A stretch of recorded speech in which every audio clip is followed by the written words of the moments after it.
At 7:55 a.m. on December 7, 1941, in the shallow, confined waters of Pearl Harbor, Japanese torpedoes struck the anchored battleships of the United States Pacific Fleet.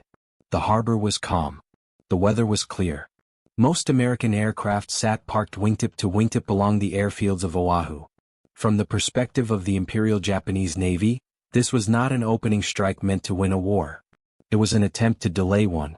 Japan entered the final months of 1941 already constrained by decisions made years earlier. The war in China, begun in 1937, had consumed manpower, shipping, and industrial output without delivering a decisive result. What had once been envisioned as a limited continental campaign had hardened into a permanent drain.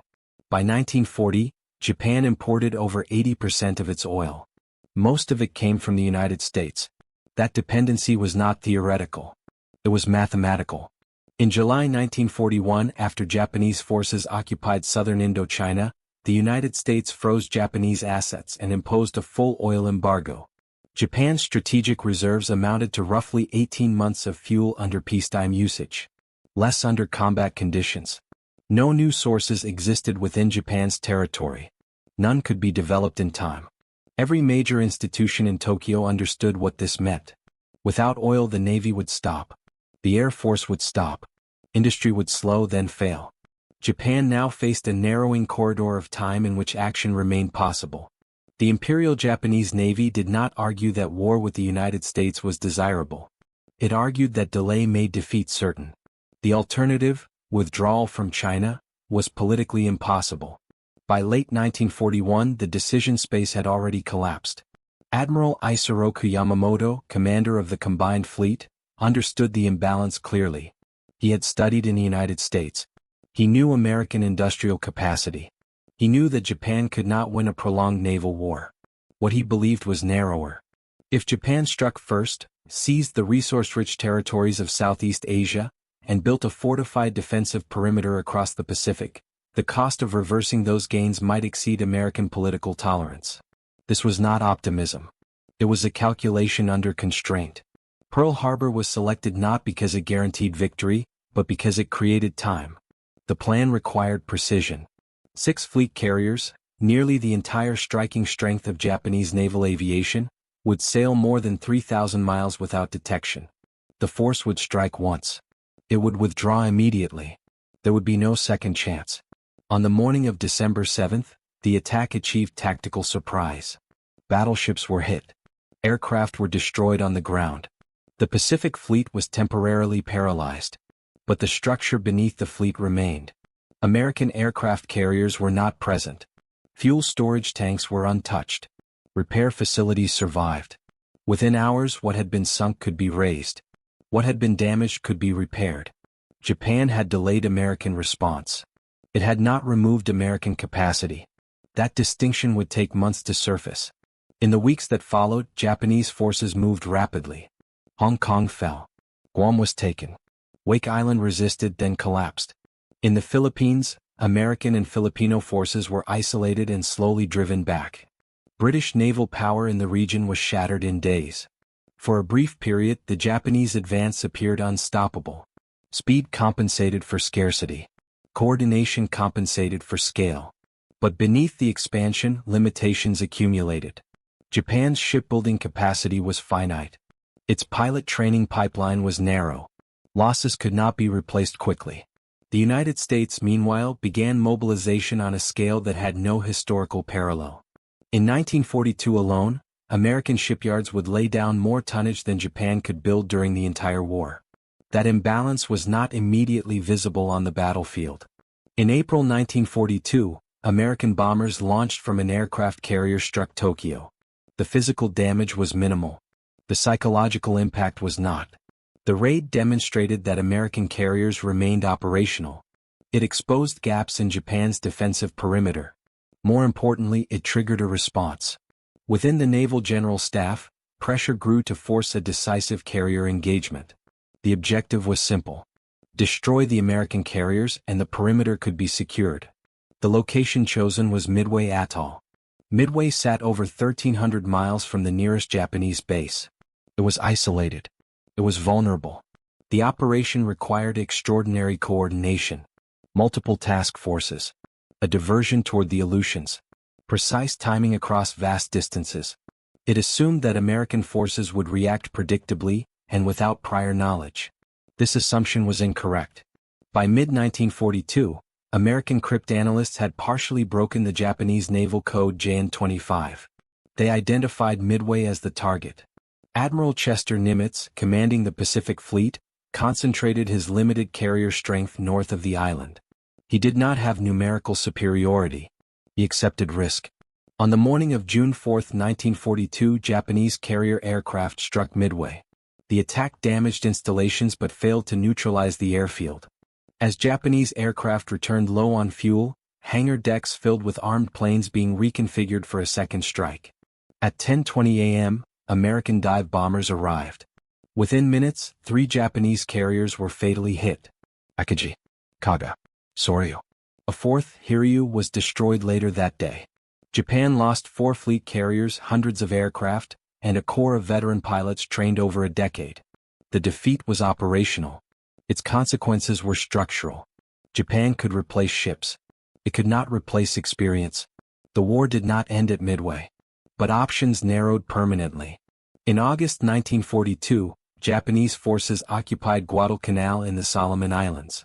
The objective was to extend the perimeter and threaten Allied supply lines to Australia. Instead, the island became a contest of attrition.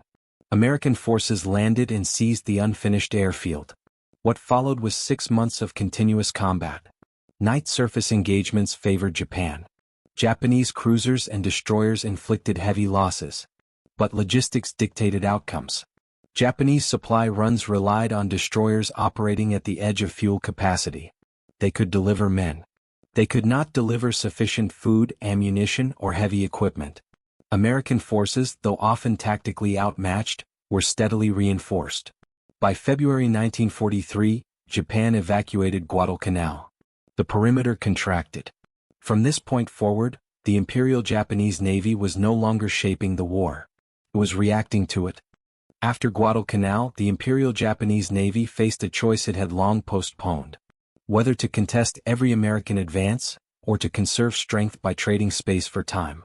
Neither option restored initiative. Both accepted contraction. The decision that emerged was defensive in nature, but offensive in structure. Japan would allow the Americans to advance, then destroy them in a single decisive battle when the conditions were favorable. This concept was not new. It was deeply embedded in Japanese naval doctrine. What had changed was the material balance. By early 1943, Japanese fuel stocks were already strained.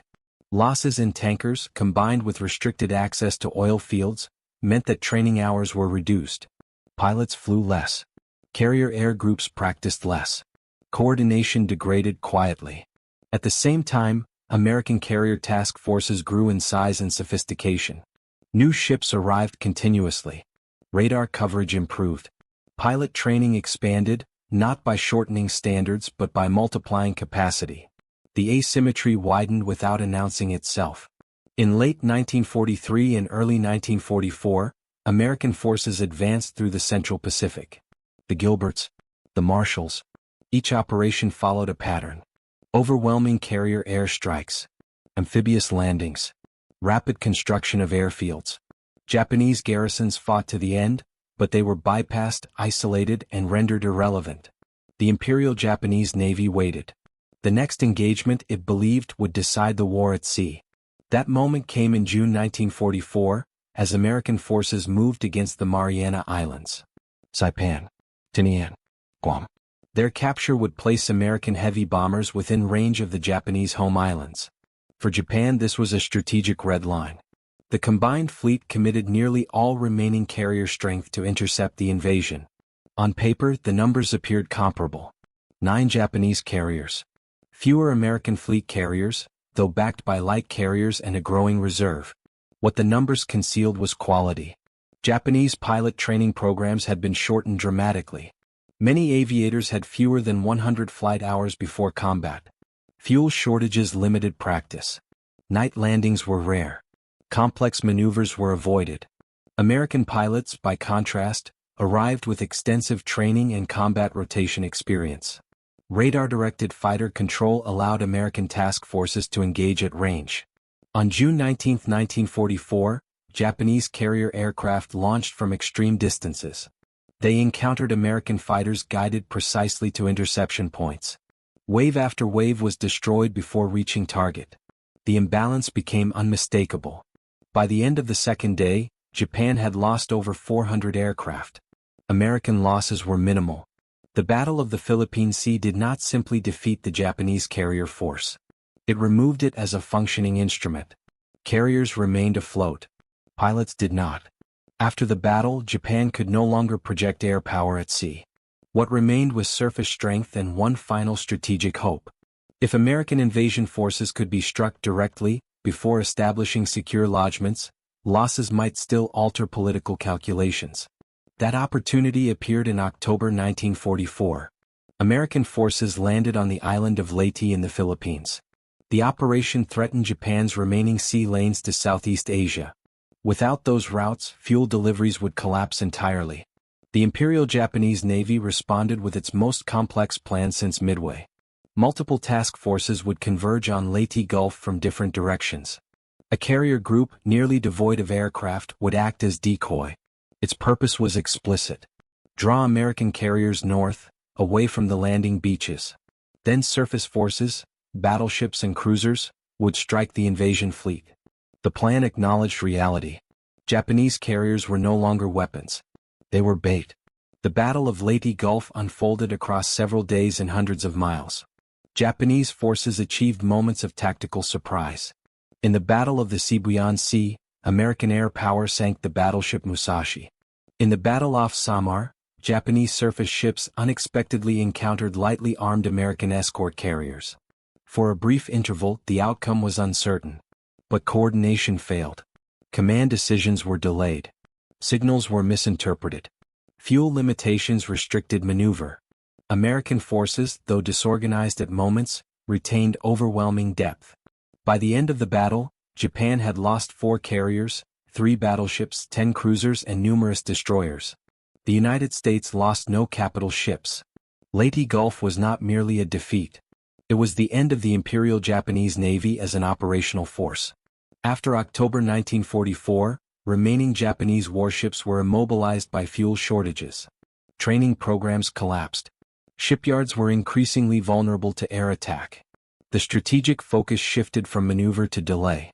Submarines, once a potential instrument of attrition, had been misused earlier in the war. Japanese doctrine prioritized fleet engagement over commerce raiding. By the time emphasis shifted, American anti-submarine defenses were layered and mature. Shipping losses declined. In April 1945, the battleship Yamato sailed from Japan toward Okinawa. The mission was explicit. She carried fuel for a one-way voyage. There was no expectation of return. Before reaching the island, Yamato was intercepted and sunk by American carrier aircraft. The operation had no strategic value. It was a manifestation of exhaustion. By the summer of 1945, Japan no longer possessed the naval capacity to influence the course of the war. The outcome had been decided long before. The assumptions that shaped Japan's naval strategy were not irrational. Given limited oil, limited industry, and geopolitical isolation, rapid expansion and a decisive early blow appeared logical. What proved catastrophic was the belief that time gained could be converted into strategic permanence. Each decision narrowed future options. Pearl Harbor committed Japan to a war against an industrial power it could not match. Midway concentrated irreplaceable assets. Guadalcanal drained logistics. The Philippine Sea expended the last trained air crews. Leyte Gulf consumed the remaining fleet. None of these moments guaranteed defeat on their own. Together, they formed a sequence in which recovery became impossible before failure was fully visible. The war at sea ended not with a final battle, but with the disappearance of capability. In the aftermath, the Pacific balance of power shifted permanently. The United States emerged as the dominant naval force across the Pacific. Japan's post-war security would rest not on fleets but on alliances. The lesson left behind was not one of ambition or restraint. It was one of constraint. When time, resources, and industrial capacity are limited, every decision consumes the future. often long before the outcome is clear.